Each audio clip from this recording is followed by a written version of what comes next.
जितना एडमिशन में दिक्कत नहीं आती ना, उससे 10 टाइम ज़्यादा प्रॉब्लमेटिक होता है डिस्चार्ज प्रोसेस। यहाँ पे सबसे ज़्यादा प्रॉब्लम की होती है, लड़ाई झगड़ा की हो जाता है, क्योंकि मैं एक असली एडमिन की और हॉस्पिटल की परीक्षा होती है कि किस तरह से उसका डिस्चार्ज जो है बहुत स्मूथ होता है। आज की वीडियो में मैं आपको बताने वाला हूं कि किस तरह से ये जो पेशेंट डिस्चार्ज है, इसका पूरा प्रोसेस, किन बातों को ध्यान रखना है और क्या क्या चीज़ इसके अंदर होती है, ताकि आप जब आप एज ए एडमिन इस जॉब के लिए जा रहे हैं तो आपको हेल्प हो कि पेशेंट डिस्चार्ज चीज़ों में किन बातों का आपको विशेष करके ध्यान रखना है, ताकि आप अपने काम में प्रोफेशनल और एक्सपर्ट होने पाएँ। तो चलो वीडियो शुरू करते हैं।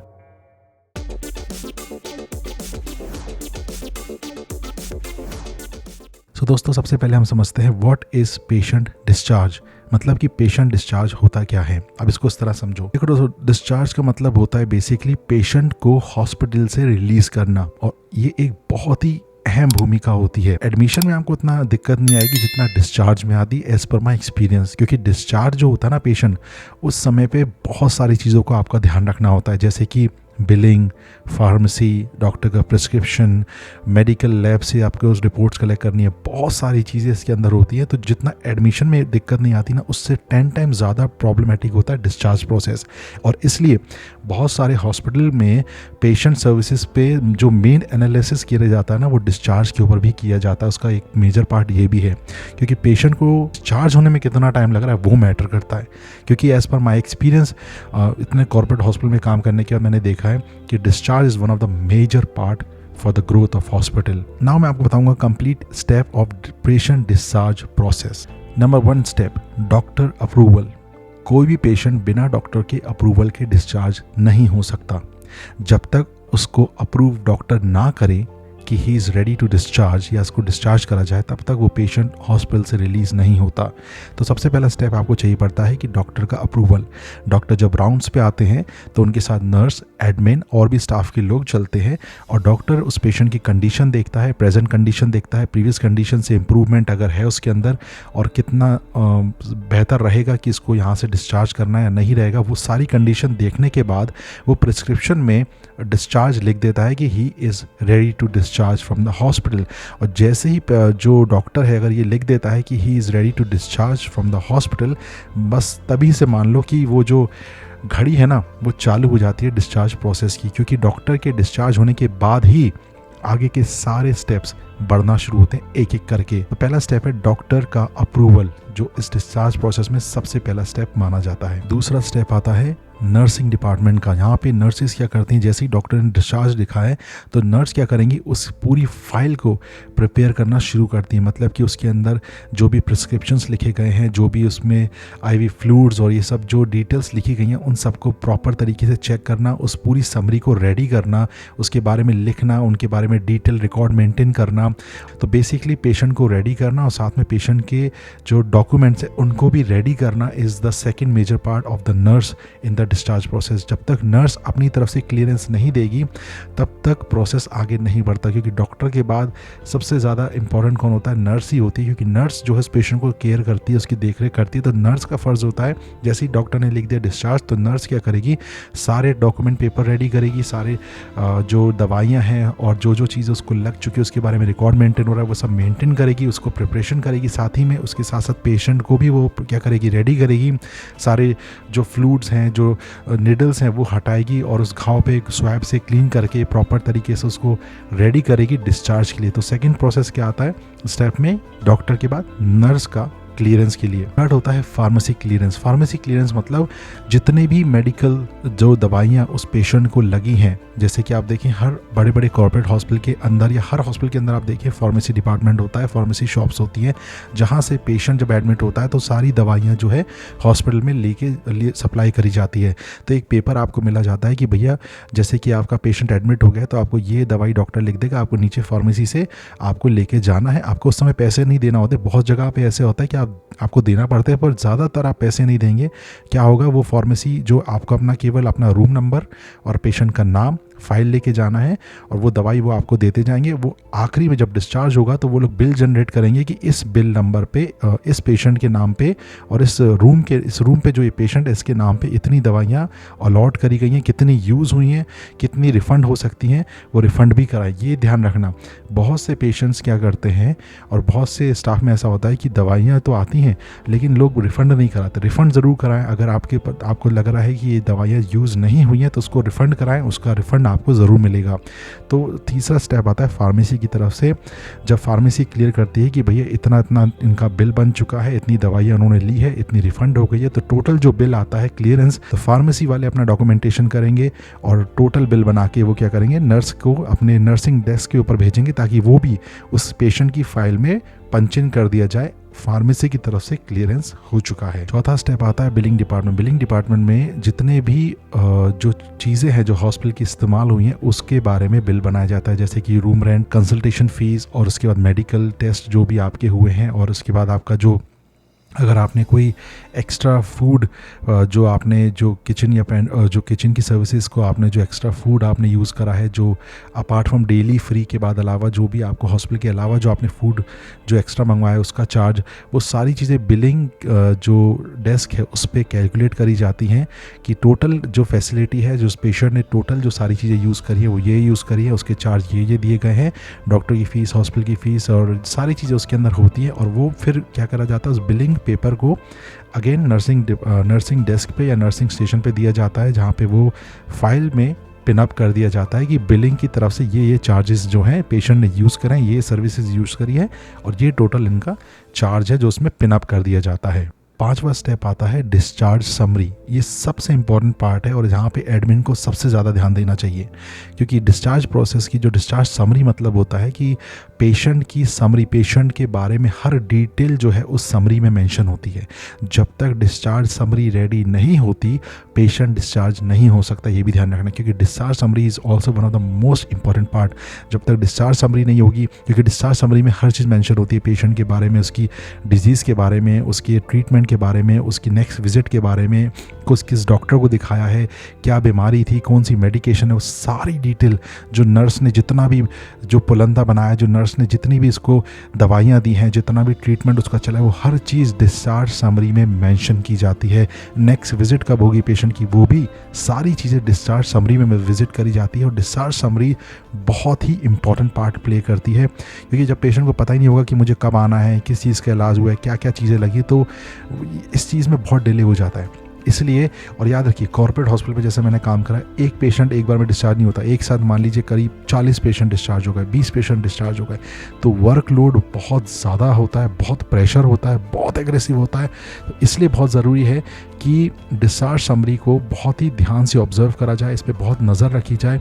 और आपको जो डिस्चार्ज समरी जो टाइप करते हैं, टाइपराइटर्स जो वहाँ पर बैठे रहते हैं, उनको आपको बहुत ही कहना चाहिए ना, बहुत ही क्लियर इंस्ट्रक्शन के साथ उनको बताना है कि जो जो डिस्चार्ज हो रहे हैं फटाफट आप उसकी टाइप करना शुरू करिए। डिस्चार्ज समरी डॉक्टर से डॉक्यूमेंट्स लीजिए, नर्स से कोऑर्डिनेट करिए, और इन सब में हेल्प करता है एडमिन जो कोऑर्डिनेट करता है डॉक्टर, पेशेंट, नर्स और डिस्चार्ज समरी की बनवाने के लिए। इन सबसे कोऑर्डिनेट करके उनको बताता है कि क्योंकि जितनी जल्दी नर्सिंग स्टाफ अपना तरफ से क्लियर करेगा, अपनी तरफ से क्लियर करेगा, जितनी जल्दी फार्मेसी क्लियर करेगी, जितनी जल्दी बिलिंग डेस्क से बिलिंग चीज़ें क्लियर होंगी ना, उतनी ही जल्दी डिस्चार्ज समरी बन पाएगी। क्योंकि जितना डिले पीछे होगा ना, उतना ही डिले आगे भी होगा, और इसी कारण से पेशेंट गुस्सा होता है, डॉक्टर फ्रस्ट्रेट होता है और एडमिन का दिन खराब हो जाता है। इसलिए बहुत ज़रूरी है कि इस प्रोसेस में डिस्चार्ज समरी को बनाने के लिए ये सारी चीज़ें पहले से अवेलेबल हों। ये सबसे इंपॉर्टेंट पार्ट जो है, मेजर रोल प्ले करता है डिस्चार्ज प्रोसेस का। छठा पॉइंट है TPA इंश्योरेंस। अब यहाँ पे सबसे ज़्यादा प्रॉब्लम क्या होती है, लड़ाई झगड़ा क्यों हो जाता है, क्योंकि थर्ड पार्टी अप्रूवल। जब एक पेशेंट के पास इंश्योरेंस होता है, देखिए जो कैश वाला होता है उसमें ज़्यादा दिक्कत नहीं है, प्रोसेस आया, कैश हुआ, चला गया। लेकिन जो इंश्योरेंस वाले होते हैं उनके पास थर्ड पार्टी इंश्योरेंस होता है, यानी TPA डेस्क। TPA डेस्क में अब जिस भी कंपनी का इंश्योरेंस आपने लिया, ICICI हो गया, HDFC हो गया, लॉम्बार्ड हो गया, जो भी इंश्योरेंस आपने हेल्थ इंश्योरेंस लिया है, जब तक अगर आपकी फ़ाइल रेडी नहीं है तब तक आपका डिस्चार्ज नहीं होगा। जैसे ही आपकी फ़ाइल रेडी हो जाती है वो TPA डेस्क के पास जाती है, और TPA डेस्क क्या करता है, वो पूरी फाइल को स्कैन करके, उसको पूरा अप्रूव करके, उसको स्कैन करके इंश्योरेंस कंपनी को भेजता है। और इंश्योरेंस कंपनी जब तक अप्रूवल नहीं देगी ना, तब तक आप हॉस्पिटल में रहने वाले हो। तो प्रॉब्लम समझ में आ रही है। जब तक डिस्चार्ज समरी, जब तक पेशेंट की क्लियरेंस में जितना ऊपर से डिले होगा ना, उतना ही इंश्योरेंस में डिले होगा। मैं आपको बता दे रहा हूँ, टैट, टैट मतलब होता है टर्न अराउंड टाइम। इंश्योरेंस कंपनियों का कम से कम टर्न अराउंड टाइम होता है 3 आवर्स से लेके 4 आवर्स तक चला जाता है। वो बोलते ज़रूर है कि 1 घंटे में अप्रूवल मिल जाएगा, लेकिन सच्ची बात बताऊँ 3 घंटे से पहले अप्रूवल आता ही नहीं है।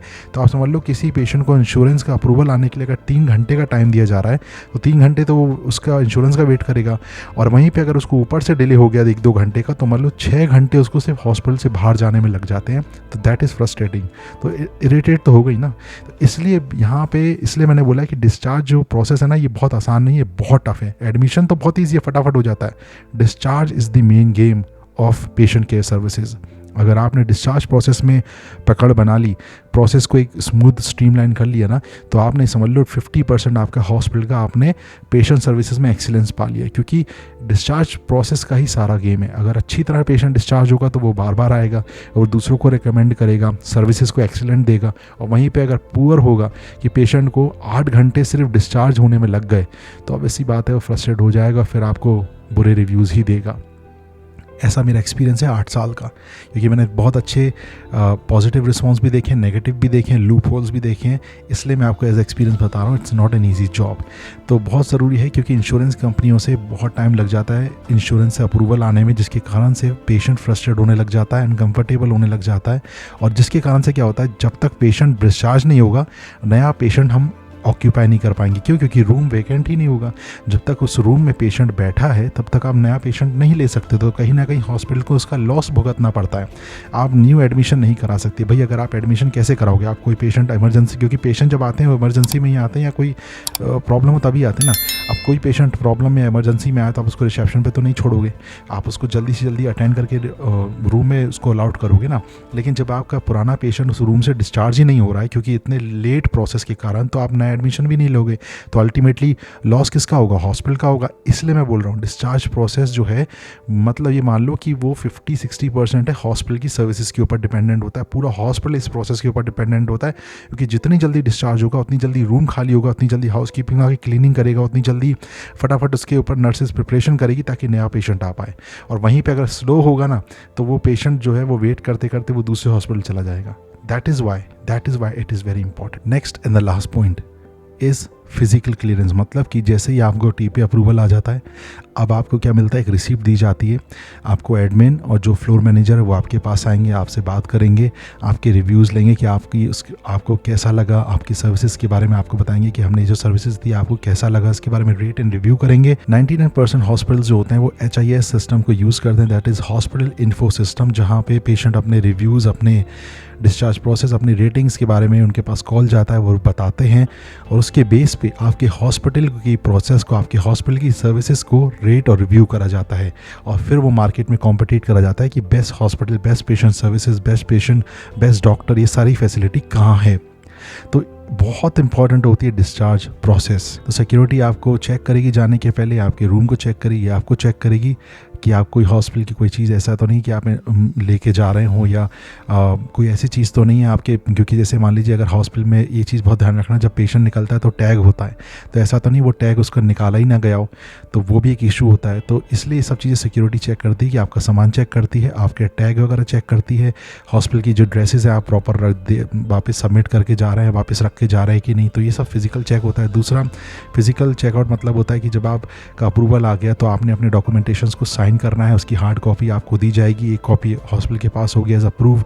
थर्ड होता है कि जब आप डिस्चार्ज होते हैं तो आपको नर्सिंग स्टाफ से आपकी फ़ाइल है जो आपको दी जाएगी, वहाँ पे आपको प्रिस्क्रिप्शन दिया जाएगा, नेक्स्ट आपको कब आना है विजिट के लिए वो सब बताया जाएगा, वो सारा एक्सप्लेनेशन दिया जाएगा और आपकी फ़ाइल आपको हैंड ओवर करी जाएगी। तब जाके आप जाएंगे बाहर, तब आपको वहाँ से रिलीज़ करा जाएगा हॉस्पिटल से, then your discharge will be done. तो इस प्रोसेस को मैं बता रहा हूँ, बड़े बड़े कॉर्पोरेट हॉस्पिटल्स में मिनिमम 4 से 5 आवर्स लग जाता है डिस्चार्ज होने में एक पेशेंट को, क्योंकि डॉक्टर मान लीजिए राउंड पे ही 10 बजे 9 से 10 बजे आ रहा है और वो डिस्चार्ज करेगा, तो 10 बजे भी डिस्चार्ज प्रोसेस चालू होगा, तो वहाँ से 2-3 घंटा आपको nursing clearance, pharmacy clearance, billing clearance, housekeeping clearance, ये सब चीज़ें है ना, फूड एंड किचन क्लियरेंस करते करते 2 बज जाएंगे। और फिर 2 बजे आपकी फ़ाइल जब जाएगी तो लंच होता है तो इंश्योरेंस के पास, तो उसमें 2 घंटे 3 घंटे अप्रूवल आने में, तो एक पूरी प्रोसेस को होने में मान लो 6 से 7 घंटे लग जाता है। बहुत रेयर होता है कि 3-4 घंटे में अब सब चीज़ें हो जाएं। परफेक्ट एडमिन, एक परफेक्ट स्मूथ स्ट्रीमलाइन काम करने वाला व्यक्ति ही होगा, जो बहुत रेयर है कि 2-3 घंटे में आपको डिस्चार्ज कर दे। कम समय पे जल्दी से जल्दी पेशेंट सर्विसेज को बेस्ट एक्सपीरियंस देना, इसे कहते हैं टर्न अराउंड टाइम। तो जितना अच्छा टर्न अराउंड टाइम आपका होगा, उतना ही अच्छा आपका पेशेंट सर्विसेज और एक्सपीरियंस गिना जाएगा। अब मैं आपको बता देता हूँ हेडलाइन में कि कॉमन मिस्टेक्स क्या होती हैं जिसके कारण से डिले होता है। Number 1, delay in TP approval. जैसे मैंने बताया कि इंश्योरेंस कंपनी आपको बोलेगी अरे हम 1 घंटे में डिस्चार्ज कर देंगे, 1 घंटे में आपका अप्रूवल आ जाएगा। 2 से 3 घंटा तो पकड़ के चलो मिनिमम आना ही आना है। अगर आपकी कोई अंदर सेटिंग है, जैसे मैं बताया, जैसे मेरे दोस्त यार हैं, कोई जुगाड़ है, कोई लोग हैं, तो आप उनसे बात करके अप्रूवल जल्दी ले सकते हैं। अन्यथा 1-1.5 घंटा 2 घंटा तो गिरी हालत में आपको अप्रूवल आने में लगेगा। इस कारण से डिले होता है। नंबर 2, डॉक्टर कभी कभी सर्जरी चल रही है, इमरजेंसी केस आ गया, डॉक्टर राउंड पे लेट आया, डॉक्टर आया ही नहीं, उसको टाइम लग गया, उसको आज छुट्टी ले ली, उसने इमरजेंसी वो कर लिया। वो आरएमओ जो ड्यूटी डॉक्टर है वो आपको बताएगा कि भैया अभी मेन डॉक्टर, अभी जो हमारे सर्जन है, डॉक्टर अभी आए नहीं, ऑपरेशन में है, सर्जरी कर रहे हैं। तो डॉक्टर के डिले के कारण भी डिस्चार्ज प्रोसेस डिले हो जाता है।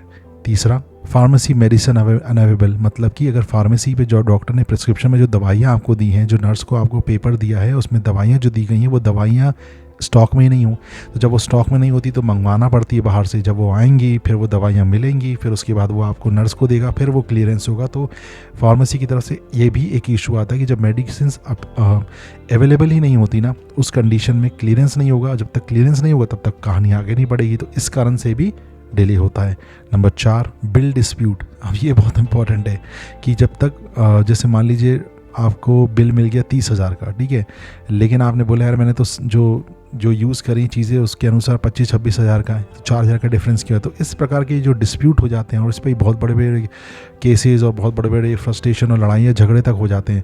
तो ये बिल डिस्प्यूट के कारण भी बहुत ज़्यादा पेशेंट बहस करता है, नहीं मैंने तो इतना पैसा देना है, मेरे को इतना बोला गया था। ये डिस्प्यूट होते रहते हैं, यूजली आपको देखने को मिलेंगे एज एन एडमिन, ये डिस्प्यूट्स आपको देखने को मिलेंगे।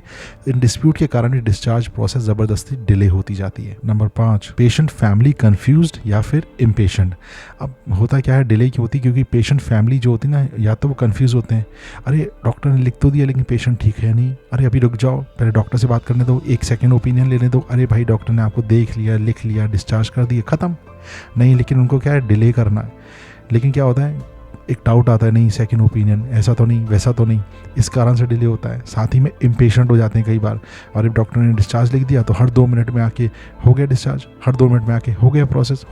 इस कारण से क्या होता है, जो फ्लो होता है ना काम करने का, वो टूट जाता है और इसलिए डिले होता चला जाता है, जिनके कारण से डिस्चार्ज प्रोसेस स्लो होता है। As an admin and 8+ year का एक्सपीरियंस के बेस के ऊपर मैं आपको कुछ डिस्चार्ज टिप्स दे रहा हूँ, जो आपको ध्यान रखना है कि किस तरह अगर आपने ये टिप्स फॉलो करी तो आप डिस्चार्ज प्रोसेस को बहुत जल्दी कर पाओगे। Number 1, discharge planning 1 day ahead, मतलब कि डॉक्टर से जाके बात कर लो। सर्जन्स होते हैं, जो डॉक्टर्स होते हैं, वो आरएमओ को, ड्यूटी डॉक्टर को बता देते हैं कि इस पेशेंट को कल हम डिस्चार्ज करेंगे। टेंटेटिव डिस्चार्ज करके एक लिस्ट बन जाती है।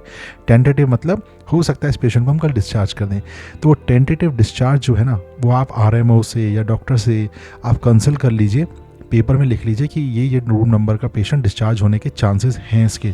तो आप उसके लिए पहले से मेंटली प्रिपेयर रहेंगे। उससे आप जाके डेस्क को, नर्सिंग स्टाफ को, समरी बनाने, डिस्चार्ज प्रोसेस की समरी बनाने वाले को, सबको आप इन्फॉर्म कर दीजिए कि भैया देखो डॉक्टर ने मुझे लिस्ट दी है कि ये पेशेंट कल डिस्चार्ज हो सकते हैं, तो आप रेडी रहना, इनकी फाइलें पहले से ही प्रिपेयर रखना, ताकि ऐसा नहीं कि एंड मोमेंट पे आप पेपर ढूंढ रहे ये पेपर वो पेपर ये पेपर, नहीं, आप प्रिपेयर रहना, ताकि फटाफट जैसे ही वो डिस्चार्ज हो जाता है, वो टेंटेटिव है, अगर जैसे ही डिस्चार्ज हो जाता है तो आपको जल्दी से इसके बारे में फाइल इसकी रेडी करके नीचे भेज देना है। तो ये एक हैक है। दूसरा, ऑटोमेटेड अलर्ट। जैसा मैंने बताया, बहुत सारे हॉस्पिटल जो है वो HIS सिस्टम यूज़ करते हैं, हॉस्पिटल इन्फो सिस्टम, जहाँ पे आप बिलिंग और TPA को ऑटोमेटिकली पता लग जाता है। आप सिस्टम में डाल देंगे पेशेंट डिस्चार्ज, तो वो जो मान लीजिए ऐसे छोटे छोटे कॉलम बने हैं, उसमें हर रूम नंबर लिखा हुआ है, और जैसे मान लीजिए डॉक्टर ने बोला 2205 यानी 2205 वाला पेशेंट डिस्चार्ज हो रहा है, तो उसके ऊपर आप ऑटोमेटिक सिस्टम से ग्रीन कर दीजिए कि ही इज़ गेटिंग डिस्चार्ज। तो क्या होगा, बिलिंग, नर्सिंग स्टाफ, सभी को पता लग जाएगा कि इसमें ग्रीन ब्लॉक आ रहा है, मतलब कि पेशेंट डिस्चार्ज हो गया है या पेशेंट डिस्चार्ज होने की प्रोसेस शुरू हो चुकी है। तो क्या होगा, जल्दी आपका जो डिस्चार्ज प्रोसेस है शुरू हो जाएगा, क्योंकि आपने उस सिस्टम पे ऑलरेडी देख लिया है कि पेशेंट ग्रीन है यानी डिस्चार्ज होने वाला है। नंबर 3, हर फ्लोर पे एक नर्सिंग स्टेशन होता है और नर्सिंग स्टेशन पे आप या तो एक डिस्चार्ज प्रोसेस बनाने वाला व्यक्ति आपको मिलेगा जो डिस्चार्ज समरी टाइप करता है। तो आप कोशिश करें कि हर फ्लोर पे एक डिस्चार्ज समरी बनाने वाला या एक डिस्चार्ज प्रोसेस को करने वाला व्यक्ति को बैठाएं ताकि वो उस एरिया के डिपार्टमेंट को हैंडल करे। मान लीजिए 3rd फ्लोर पे एक नर्सिंग स्टेशन है, 3rd फ्लोर पे जितने पेशेंट है ना, वो 3rd फ्लोर पे बैठा हुआ व्यक्ति वो पूरा 3rd फ्लोर कंट्रोल करे, discharge process discharge summary type करे, डिस्चार्ज प्रोसेस में हेल्प करे, सेकंड में सेकंड वाला, फर्स्ट में फर्स्ट वाला। अब केओस क्यों हो जाता है? क्योंकि मान लीजिए एक नर्सिंग स्टेशन पे पूरे हॉस्पिटल की डिस्चार्ज समरी बन रही है। अब मान लीजिए हॉस्पिटल 100 बेड का है और बनाने वाला केवल एक है, तो अब 100 बेड में से मान लीजिए 20 डिस्चार्ज है, तो उसको 20 समरी बनाना है और एक समरी बनाने में कम से कम 1-1.5 घंटा लग जाता है। तो उसको सोचो 20 समरी बनाने में कितना टाइम लगेगा, तो उसके ऊपर वर्कलोड और प्रेशर बहुत आ जाता है। और मान लो अगर वो नहीं आया फिर क्या होगा? तो इसलिए ज़रूरी है कि आप हर फ्लोर पे, हर नर्सिंग स्टेशन पे एक डेडिकेटेड डिस्चार्ज समरी टाइप करने वाला और डिस्चार्ज प्रोसेस में हेल्प करने वाले व्यक्ति को असाइन कर दें ताकि वो अपने अपने एरिया की प्रोसेस को स्मूथ और स्ट्रीमलाइन कर दे। चौथा, व्हाट्सएप ग्रुप। व्हाट्सएप का ज़माना है ना, तो व्हाट्सएप ग्रुप बना लीजिए हर फ्लोर का, 1st floor, 2nd floor, 3rd floor, 4th floor, हर फ्लोर पे कितने पेशेंट हैं, कितने लोग हैं, कितने, सबको ग्रुप में ऐड कर लीजिए और ग्रुप में इन्फॉर्मेशन दे दीजिए। जैसे मैं ये चीज़ हमेशा करता था, मेरे ग्रुप्स बना दिए थे मैंने हर फ्लोर के, और हर फ्लोर में मुझे पता रहता था कौन डिस्चार्ज हो रहा है, किससे कोऑर्डिनेट करना है और किस नर्स को देखना है, किस टेक्नीशियन को देखना है, किस फार्मेसी को इस चीज़ के बारे में बताना है। तो क्या होता था, बाइफरकेट हो जाती थी चीज़ें, स्मूथ होती थी और जल्दी होने लग जाती थी। तो हमें पता होता था कौन सा रूम वैकेंट है, कौन से रूम से पेशेंट जा रहा है, कौन से रूम में पेशेंट आ रहा है। तो सब चीज़ें क्या है, व्हाट्सएप ग्रुप के थ्रू आप बहुत ईजिली कम्युनिकेट कर पाते हो बजाय थोड़ी थोड़ी देर में फ़ोन लगाने के। लास्ट एंड सबसे इंपॉर्टेंट पॉइंट, फीडबैक। पेशेंट का फीडबैक ज़रूर लो क्योंकि उससे आपकी डिस्चार्ज प्रोसेस फ्लो अच्छा ही होगा। देखो, फीडबैक कई बार क्रिटिक मिलेंगे, थोड़ा सा बुरा लगता है, यार इतना मेहनत करी, इसने बुरा रिव्यू दिया, कोई बात नहीं, सुधारो। देखो, जब तक गलती नहीं दिखेगी ना तो सुधारने का मौका नहीं मिलेगा, इसलिए सुधारो। अगर आपको लग रहा है कि यार पेशेंट बोल रहा है कि हमें बहुत टाइम लग गया डिस्चार्ज समरी के लिए वेट करने में, तो कोशिश करो कि डिस्चार्ज समरी में क्यों टाइम लगा, किस लिए लगा, उसका क्या सॉल्यूशन निकल सकता है वो फाइंड करो। उससे क्या होगा, आप ही का सिस्टम बेहतर बनेगा। तो ये सारे पॉइंट्स आपको ध्यान रखने हैं और अगर आपने इस सारे पॉइंट्स को फॉलो कर लिया ना, I am telling you, discharge process जल्दी से जल्दी आप करने लग जाओगे और बस आप अपने काम में प्रोफेशनल होते चले जाओगे, का हॉस्पिटल भी ग्रो करता जाएगा अपनी सर्विसेज में। तो यही है कम्प्लीटली डिस्चार्ज प्रोसेस। अगर वीडियो पसंद आया, इन्फॉर्मेटिव लगा, कमेंट सेक्शन में अपनी राय ज़रूर दे देना और किस बारे में वीडियो सुनना चाहते हो ये भी बताना और इस वीडियो को ज़रूर से शेयर कर लेना। और अगर आप प्रोडक्टिविटी और हॉस्पिटल मैनेजमेंट और एडमिन के बारे में और भी सीखना चाहते हैं तो चैनल को सब्सक्राइब करना ना भूलना। मिलूंगा मैं आपसे नेक्स्ट वीडियो में। Till then, Adish Narayan signing off. Bye bye.